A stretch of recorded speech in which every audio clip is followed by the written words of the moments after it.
наша передержка, временная передержка, мы ее называем так, находится по Бухарской области, город Каган. Открылись мы где-то 24 ноября 2021 года. Вот. Мы, конечно, собираем всех бездомных животных. Всех, конечно, мы всем помочь не можем. Buxorolik 48 yashar Oksana Asadovaning asl kasbi o'qituvchi. Maktabda ingliz tilidan dars berib keladigan ayol yon atrofdagilarning hayvonlarga nisbatan noinsoniy munosabatiga tek qarab tura olmay, Kogonda uysiz qolgan it mushuklar uchun vaqtinchalik boshpanaga asos solgan. U ijaraga olgan hovlisida 70 dan ziyod hayvonlarni saqlaydi. Так как мы взяли территорию в аренду, сейчас нас попросили освободить, поэтому мы переезжаем на другой участок.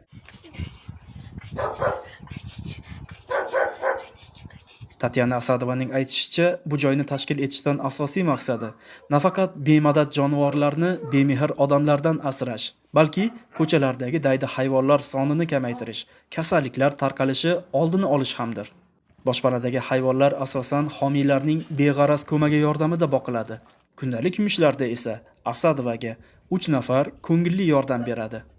Мы обращались к хакиму города Кагана, чтобы нам помог выделить землю. Конечно, это все тщетно, не получается у нас ничего. Поэтому приходится нам постоянно переезжать то туда, то сюда. Сами понимаете, частная территория, не всем это нравится. Нам нужна очень физическая помощь, финансовая помощь. Мы лечим собачек, мы их кормим здесь каждый день.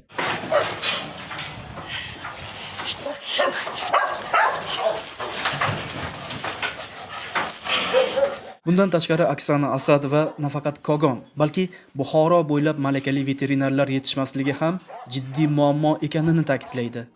Biroq odamlarning hayvonlarga nisbatan shafqatsiz munosabati uning nazdidagi eng yirik muammoligicha qolishini qo'shimcha qiladi.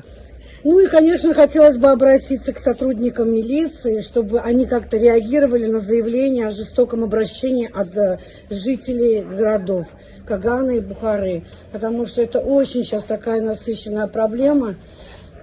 Обижают наших братьев меньших. Пожалуйста, помогите, помогайте нам как-нибудь. Потому что это самые-самые добрые, хорошие животные. Вот так вот.